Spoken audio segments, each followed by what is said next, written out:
ये साप्ताहिक बाइबल का उपदेश Plainfield Christian science church independent से है, जो प्लेनफील्ड, न्यू जर्सी, अमेरिका में है। अधिक जानकारी के लिए कृपया हमारी वेबसाइट पर जाएं www.plainfieldcs.com। आपके अध्ययन के लिए ये पाठ रविवार 23 अगस्त 2026 के लिए है। विषय मन, स्वर्णपथ,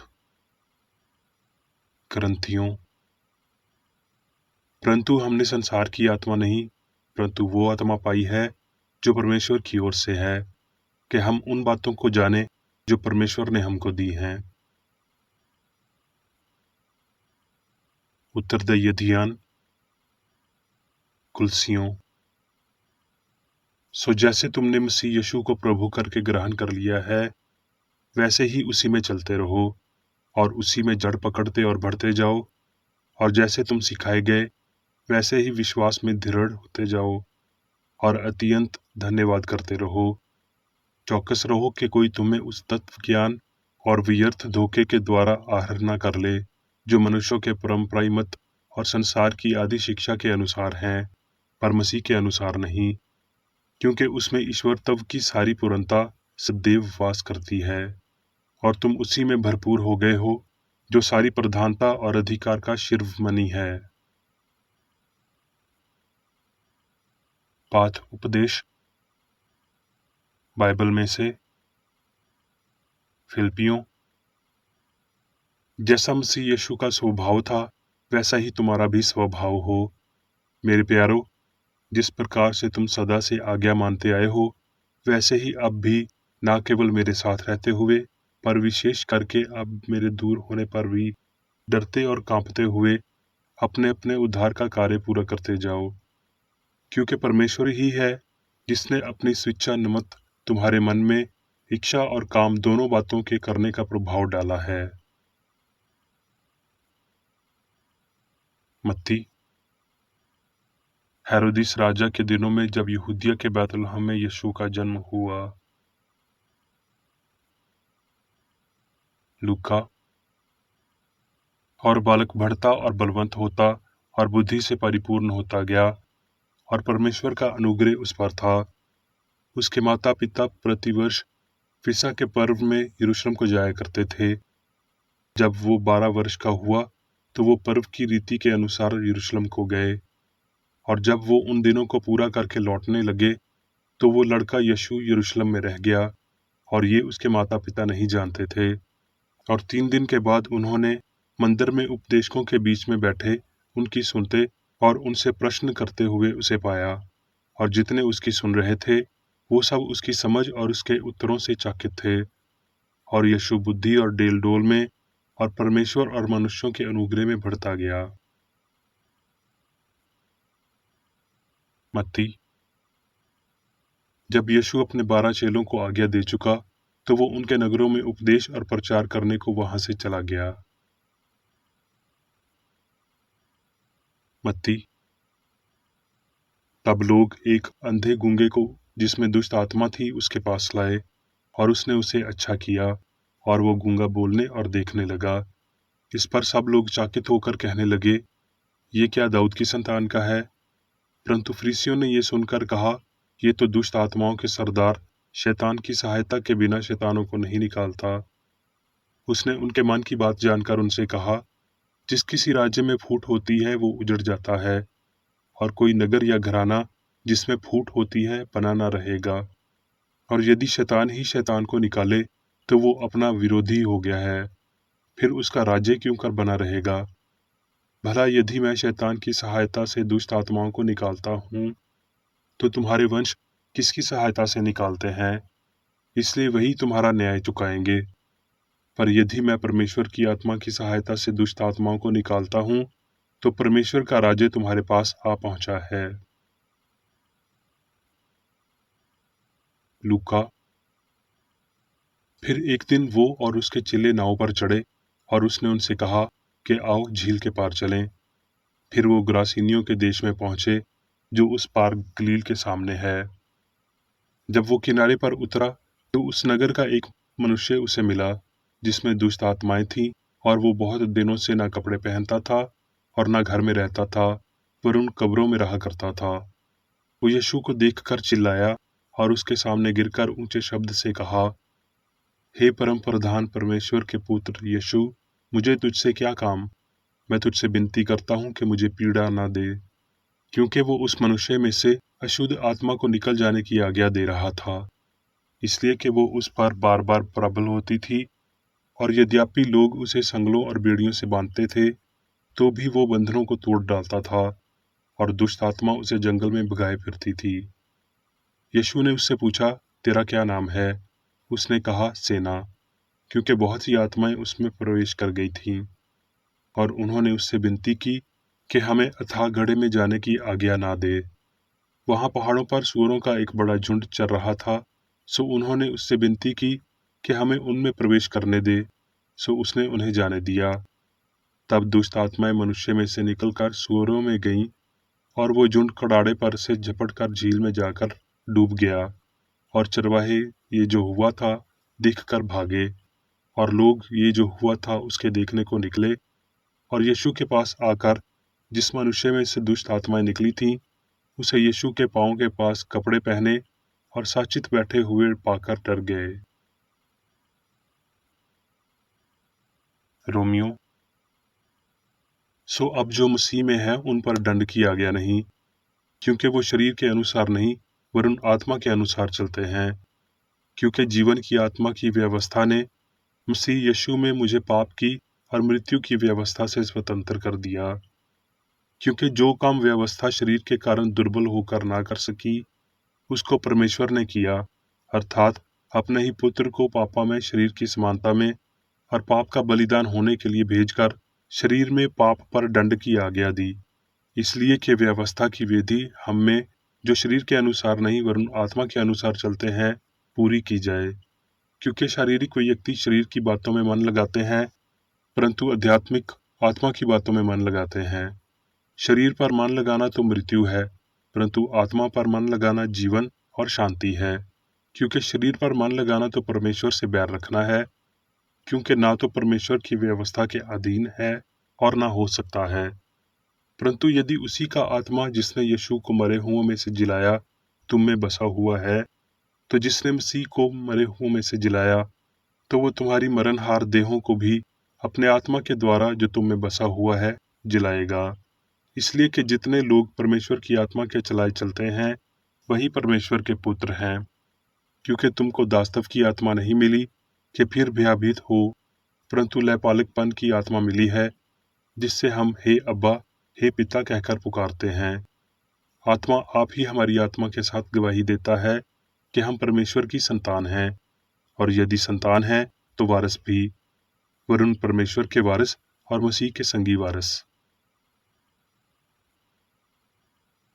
अब मैं मेरी बेकर एडी द्वारा क्रिश्चियन साइंस की किताब विज्ञान और स्वास्थ्य शास्त्रों की कुंजी के साथ के साहस संबंधी अंश पढ़ूंगा। विज्ञान और स्वास्थ्य।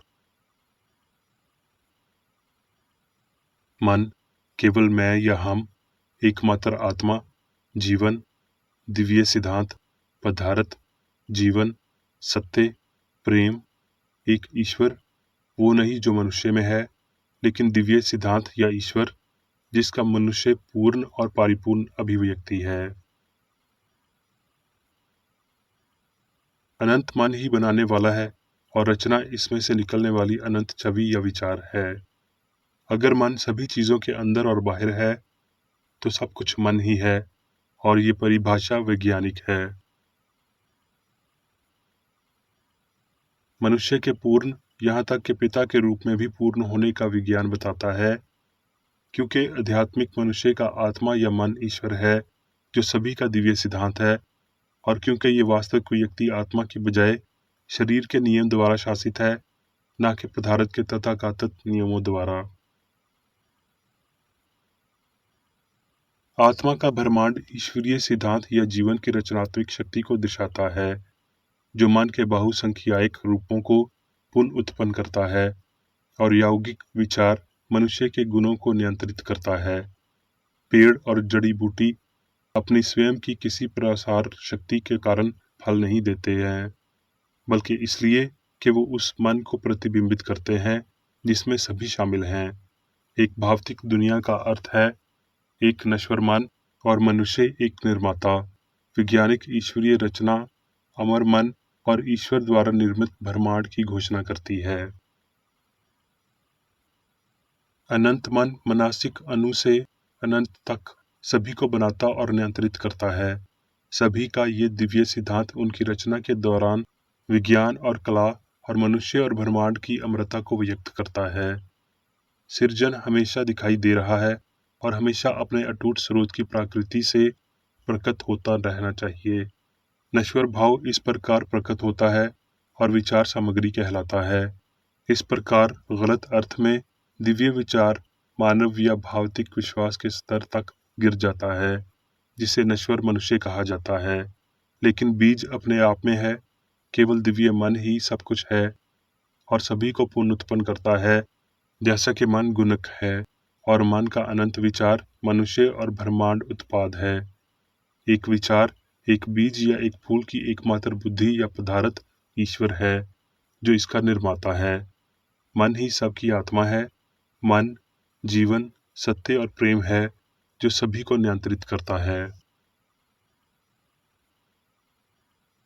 झूठी और आत्मविश्वासपूर्ण सिद्धांतों ने पापियों को ये सोच दी है कि वो ऐसा कुछ बना सकते हैं जो ईश्वर नहीं बना सकता, अर्थात ईश्वर की छवि में पापी इंसान इस तरह ईश्वर के मन की छवि या झलक के स्वरूप के बिना उसके नाम पर कब्जा कर लेते हैं।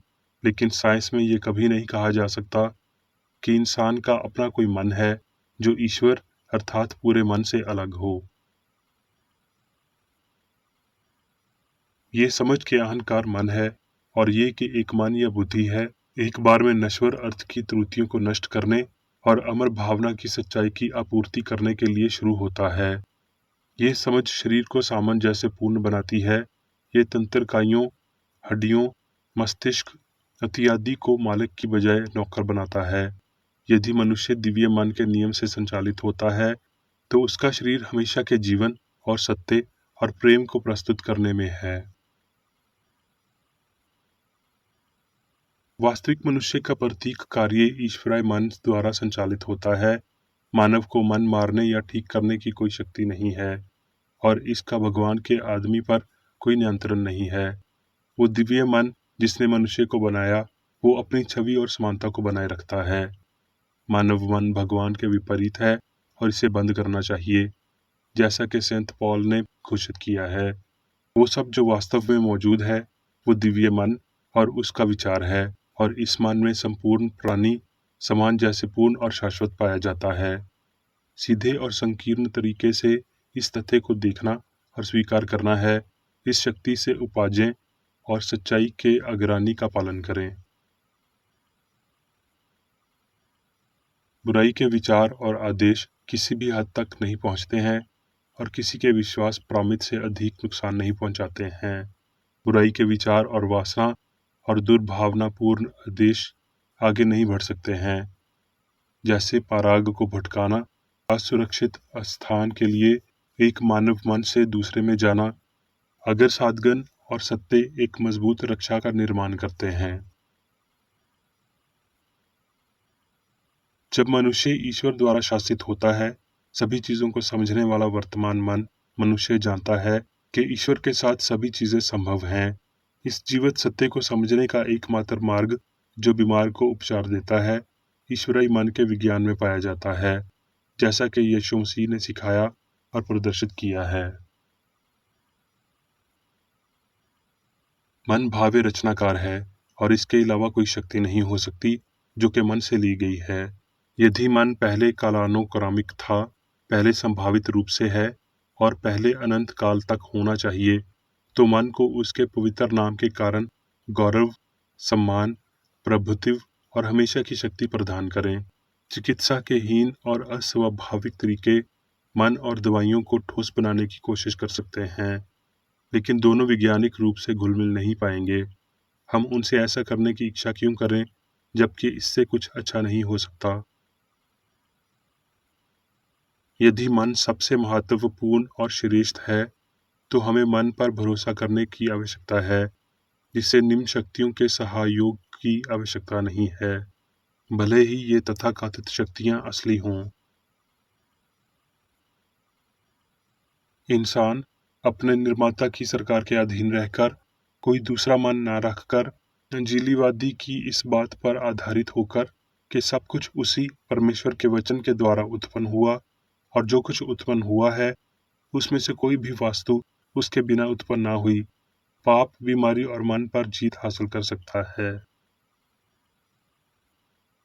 जैसे ही नश्वर इस भ्रम को छोड़ देते हैं कि एक से अधिक मन है, एक से अधिक ईश्वर है, ईश्वर की समानता में मनुष्य प्रकट होगा और ये शाश्वत मनुष्य उस समानता में कोई भौतिक तत्व शामिल नहीं करेगा।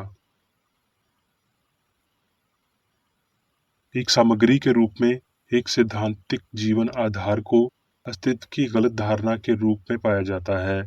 मनुष्य का आध्यात्मिक और दिव्य सिद्धांत मानव विचार पर आधारित होता है और ये वहाँ था जहाँ युवा बच्चा था और हमें उसी की ओर ले जाता है, यहाँ तक कि एक नए जन्म के लिए भी पुराना विचार, जीवन के आध्यात्मिक बोध और जिसमें जीवन शामिल है। एक ईश्वर, एक मन उस शक्ति को प्रकट करता है जो बीमारों को ठीक करती है और पवित्र शास्त्र की इन बातों को पूरा करती है। मैं तुम्हारा ठीक करने वाला यहोवा हूँ तथा मुझे छुड़ौती मिली है। जब दिव्य उपदेशों को समझा जाता है तो वो फेलोशिप की नींव को उजागर करते हैं, जिसमें एक मन दूसरे के साथ युद्ध में नहीं है, लेकिन सभी के पास एक आत्मा, भगवान, एक बुद्धिमान स्रोत है जो कि अंजीली कमांड के अनुसार है। जैसा मसीह यीशु का स्वभाव था वैसा ही तुम्हारा भी स्वभाव हो। मनुष्य और उसके निर्माता का संबंध ईश्वरीय विज्ञान में है और वास्तविक चेतना केवल ईश्वर की बातों के प्रति ही संज्ञान है। अब मैं मेरी बेकर एडी द्वारा चर्च मैनुअल में दिए गए 3 दैनिक कर्तव्यों को पढ़ूंगा। दैनिक प्रार्थना। प्रत्येक दिन प्रार्थना करने के लिए इस चर्च के प्रत्येक सदस्य का कर्तव्य होगा, तुम्हारा राज्य आए, ईश्वरीय सत्य, जीवन और प्रेम के शासन को मुझ में स्थापित कर और मुझ पर शासन कर, और तेरा वचन सभी मनुष्यों के स्नेह को समृद्ध कर सकता है और उन पर शासन कर।